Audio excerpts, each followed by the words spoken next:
I still can't believe Donald Trump won. I still cannot fucking believe that. A reality show TV star got fucking elected. Oh, Jesus there.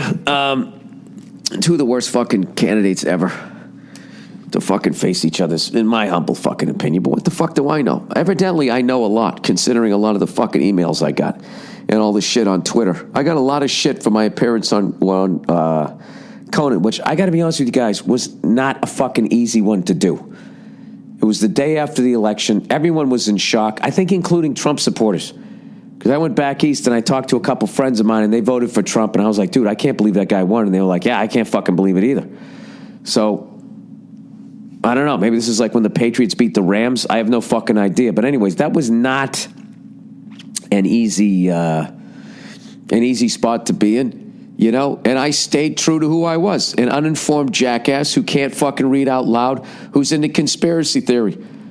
I talked about Hillary dressing up like a yak and fucking people under a mountain. I talked about Trump being a dope and that whole ridiculous shit about building a fucking wall. I trashed them both equally, but, you know, people who vote for colors, right? You got a blue tie, you can say nothing wrong. You got a red tie, you can't do anything wrong, right? I got so much fucking shit. It's so amazing how people hear things. My point in all of that was like, you know, it'd be kind of cool if we all just stopped yelling at each other. All right? All right, if you guys, if you want to hear my fucking theories, this is my theory.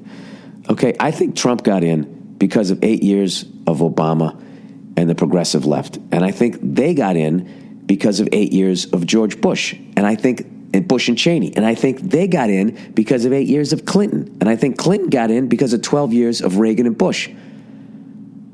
It goes like way conservative, and then it goes way fucking liberal, and then it goes way conservative. You know what I mean? I mean, think about where America was, right? When Bush and Cheney were there. All right? And then 6 years later or so, during Obama's presidency, like Bruce Jenner transitioned, got her own show, and was named Woman of the Year. Okay, now that is not something that you would think could happen in 2007. 6 years later, boom, that's where the fuck it's at. And I don't know. And my problem with both sides is the way they ram their ideology down your fucking throat. And that if you have a difference of an opinion, you know, on the right, it means you're against America, you don't support the troops, and you're a socialist. And on the left, if you don't agree with them, you're a caveman, you're a fucking sexist, you're a racist, you're a homophobe, you're any of those fucking things. But both sides equally try to get you to lose your job, and they try to destroy your ability to earn a living because of your beliefs. And for the life of me, as confusing as the prevent defense is, can somebody please explain to me how, if somebody says something politically or socially that you don't agree with,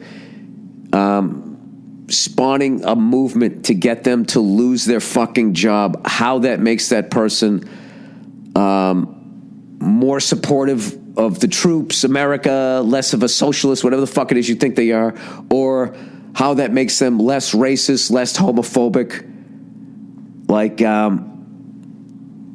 don't know. That doesn't work. Yelling at people, taking away their jobs. You know what I mean? It's like way back when the Dixie Chicks criticized George Bush. The fucking right, all of a sudden, they pressured radio stations to not play their music. They were fucking running over their CDs with steamrollers. And, you know, people are like, dude, what the fuck? You're going a little far. And it's like, no, they had a right to say that, and we had a right to respond. It's tit for tat. It's like, that's not tit for tat. You know, tit for tat is they trash George Bush, you defend George Bush, and you trash them. Trying to systematically destroy their career and their ability to make a living is not tit for tat. That's like somebody flicked your fucking ear, and then you took out a fucking knife and trying to cut their jugular. So, and personally speaking, I think both sides are really guilty of that. They're really guilty when you get really far left and you get really far right. They're really guilty of just, they bully people, and they're so fucking wrapped up in that they're so goddamn right about everything that they really become condescending, insufferable assholes. And I don't know. So I try to stay in the middle, because I would never tell you who the fuck to vote for, nor did I ever on this thing. Unlike what most people saw. Dude, I got people on fucking Twitter. It's hilarious. Like, they're sitting there. First of all, they think they know me because they watched me on a talk show, and then they think they know how I voted. Like, the amount of people that thought I voted for Trump, and then the amount of people that thought I voted for Hillary. All the Trump people think I voted for fucking Hillary, and all the Hillary people think I voted for Trump. I didn't vote for either one of them. I told you guys right along. Bernie Sanders was my fucking guy. That was my fucking guy. And watching him getting boxed out by the media because they felt Hillary had more of a chance, and they didn't give a shit that they were just voting for just more of the same. The only thing I will commend with the right is they got their Bernie Sanders in. I mean, the guy is a fucking shit show, but at least they stuck by their rebel. I wish that they had done that with... I would have loved to have seen Bernie against fucking Donald Trump. I think Bernie would have had a better shot. I just think the Clintons had too much fucking baggage. And even as a Clinton supporter, that's fucking true. How little did Bill Clinton talk during that whole fucking time? He didn't talk at all. This is a former fucking president who had a successful presidency. I mean, even though he got impeached for sticking a cigar, lying about... Monica Lewinsky. He didn't talk. Like Al Gore lost to George Bush. He didn't use Bill Clinton. He goes, I got to get the fuck away from you, dude. You're a fucking nightmare. You're a fucking nightmare. You're a political fucking nightmare. And the dude's own wife had to do the exact same fucking thing. I don't know. They had a ton of fucking baggage, and Hillary supporters won't fucking look at it objectively at the same way Trump supporters won't look at that. I mean, I don't know.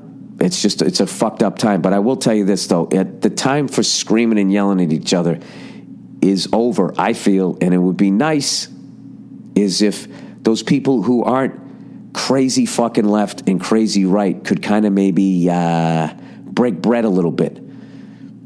Which I don't think is going to happen because of 8 years of Obama and 8 years of the progressive left becoming word police and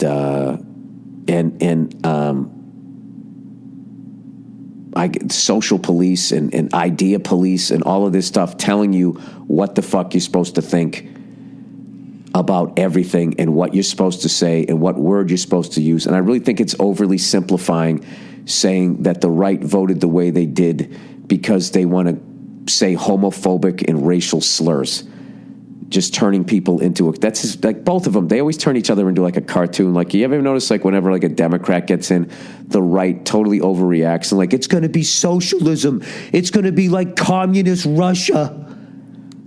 There's going to be terrorists running down the fucking street, And then whenever anybody in the right gets in, it's always like, this is like Germany in 1935. Every fucking time. They say that every fucking time. I'm not saying that one of those times it won't be fucking true, but they say it every fucking time, and they completely freak the fuck out. And I don't know. And then when they get in, they ram their ideologies down the other person's throat. They have zero empathy for somebody else.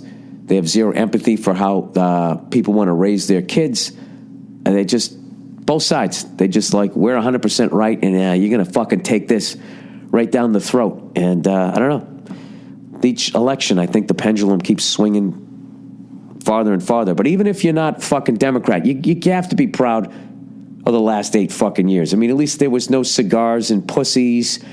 There was no, they have weapons of mass destruction. Oops, we can't find any. Oh, now it's a liberation? There was none of that shit, right?